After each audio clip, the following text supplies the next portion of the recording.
আজকে রান্না করবো রুই মাছের হাতে মাখানো মাখা ঝোল।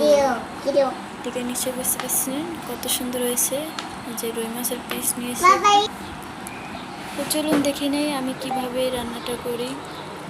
প্রথমে আমি এখানে একটা চুলাতে কড়াই বসে দিয়েছি। চুলাটা কিন্তু আমি এখন অন করিনি। আর এদিকে আমি প্রথমে দিয়ে দিচ্ছি এই যে কাঁচা মাছগুলো।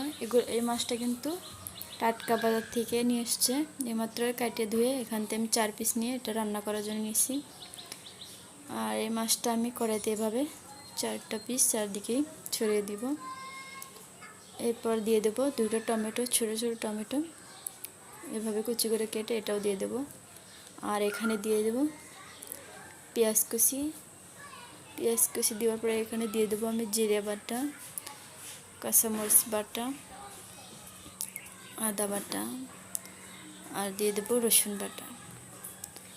আর এখানে দিয়ে দেবো আমি ধনের পাতা, দিয়ে দেব লেবুর রস। ধনে পাতাটা দেওয়ার পর আমি এখানে দিয়ে দেবো হলুদ, আর দিয়ে দেবো একটুখানি মরিচের গুঁড়োটা দেওয়ার পরে কালারটা অনেক সুন্দর আসে এই জন্য। আর এখানে দিয়ে দেবো স্বাদ মতো লবণ। এই পর্যায়ে আমি এখানে অ্যাড করব তেলটা আমি একটু বেশি করে দিয়েছি।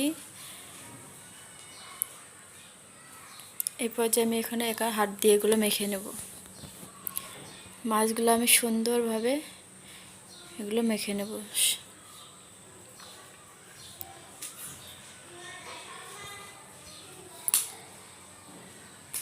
মাখার পরে কিন্তু কালারটা অনেক সুন্দর আসছে। তো প্রায় মাখাটা কিন্তু আমার প্রায় শেষের দিকে।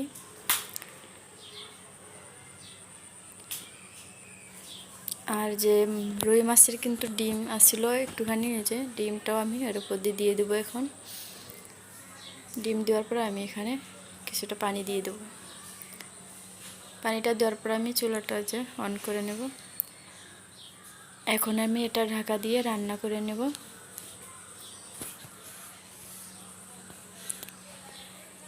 এই যে বলক আসছে, এটা আমি আলতোভাবে একটু নাড়াচাড়া করে দেব। যে ডিমটা আমি মাছের যে ডিম এটা একটু উল্টে দেব।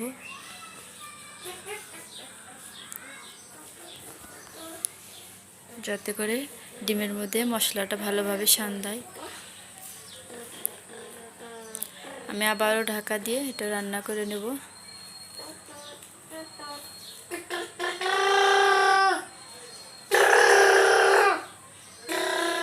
আবার ঢাকাটা খুলে 2টা কাঁচামরিচ দিয়ে দেবো উপর দিয়ে।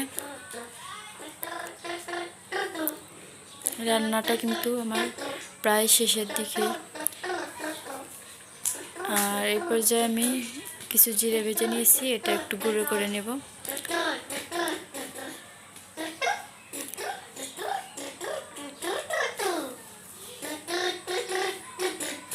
এভাবে রান্নাটা করলে খেতে কিন্তু অনেক মজার হয়। এই পর্যায়ে আমি এখানে আরেকটু ধনিয়া পাতা কুচি দিয়ে দেবো উপর দিয়ে। আর দিয়ে দেবো যে জিরে করার যে গুঁড়োটা আমি জিরে করে রেখে দিলাম, এই জিরেটা এভাবে হাত দিয়ে একটু ছড়িয়ে দেব। রান্নাটা কিন্তু আমার শেষ। এখন আমি চুলাটা অফ করে দেব।